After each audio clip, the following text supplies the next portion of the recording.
Ярымадада анайя сағат үзіттівлер көрсетілігі бойынша рей беруде өз фікірлеріні акимет векіллері, Қырым татар діни лидерлері, ақсақаллар, дематчы ве фаалжелер білдірділер.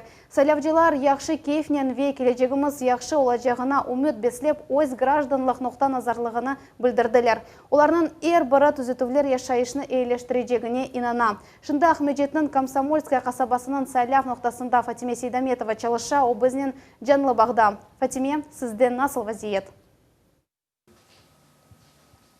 Селям алейкум, студия. Çok sağ olun Sultaniye. Біріншіден хатırlatmak isterdim ki Rusya esas kanununa 206 түзетулер көрсетіле, адамлар оларының қабыл етілмесі яда етілмемесі өз рейні берейлер. Бұшымда Ахмеджетінің Комсомольская қасабасында болунамыз.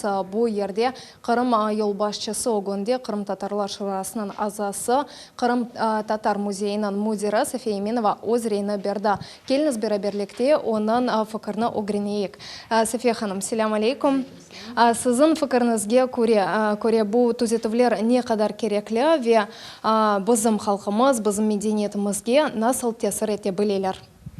Фатиме ханым, сіз пек doğru айттыңыз. Бұл 206 мадденің түзетулер арасында біз үшін пек мұйым мен көргеніме көре.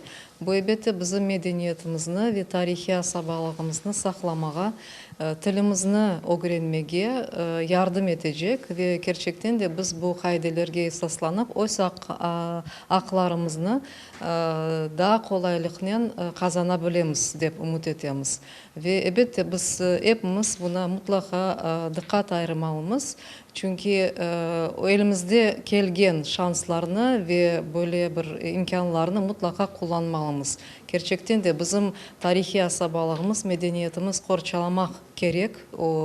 Ona muhtaç ve bu kaideler mutlaka ona yardım edeyim de ben inanam. Çok sağ olunuz. Biz de buna inanamız. İnşallah her şey yaxşı olacak. Geleceğimiz parlak olacak. Biz ise çalışmağa devam edemiz. Hepsi tafsilatlarını gelecek yayınlarımızda kaçırmanız. Studiya.